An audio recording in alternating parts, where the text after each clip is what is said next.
Tornadoes kill over 300 in the United States. An 8-hour siege in an Adelaide suburb ends in a triple slaying. And the robots are coming. We'll speak to the controversial futurist who believes humans will soon merge with machines.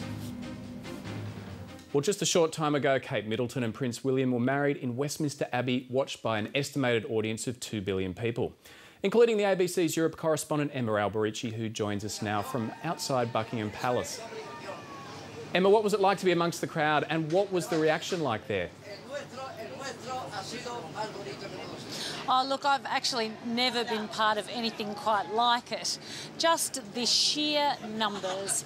Honestly, still behind me now, you'd see that the pack of people have merged from those who were assembled at Westminster Abbey to see all the action as the guests arrived at the church, have now all made their way here. It was kind of like a wave of heads bobbing up and down in their desperate bid to try to catch a glimpse of the couple as they appeared on that balcony just behind me for the very famous first kiss in public.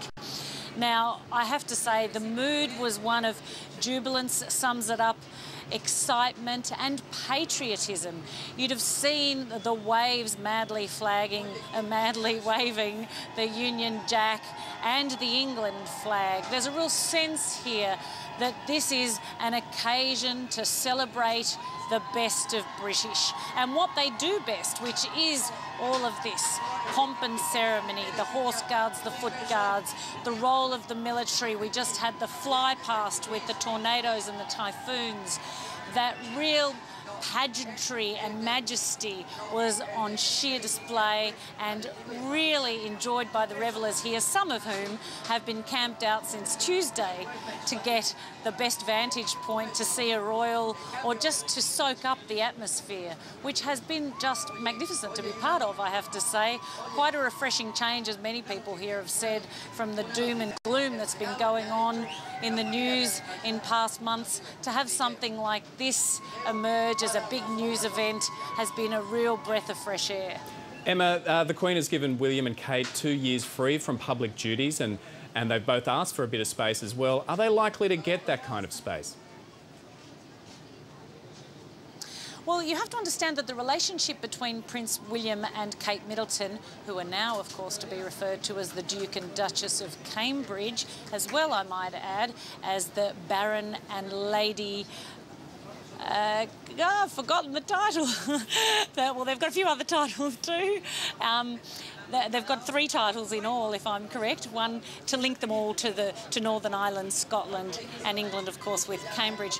Now, the relationship between them and the press is vastly different to what it was between Prince Charles and Lady Diana 30 years ago, when Clarence House was, I guess you might call it, and they might agree, a little naive about the public interest in the story of a newlywed young royal couple. These days, the Clarence House press office is manned by some 200 people. They know exactly what the press is after, and you only have to take a look around here at this structure, for instance, where there are 40 specially built studios. Clarence House and Buckingham Palace now know how to make the media happy and how to strike a medium where they provide us with what we need, including the paparazzi to a certain extent, and in turn the media gives them a little more space to get on with living a bit of a private life. In the case of these newlyweds, it has to be said that while Prince William was at school at St Andrews at University, where he met Kate Middleton, there was an unwritten rule among photographers, among the press, the media more generally, that they would be left alone, and they were generally left alone. So these 2 years, it also has to be said, remarkably like the time when King George allowed the current Queen, when she first married Prince Philip in 1947, to have those 2 years away from the limelight in Malta, where Prince Philip, the Duke of Edinburgh, was stationed with the Royal Navy. In this case, Prince William is stationed in Anglesey, a small island off Wales, where he's working with the Royal Air Force as a search and rescue pilot. And so they will be, to an extent, secluded. And I think there is this unwritten rule that they will be left alone, so long as Clarence House and Buckingham Palace occasionally puts them out there for an official engagement, so we all get a glimpse of them. Emma, we'll have to leave it there, but thanks very much for talking to us tonight.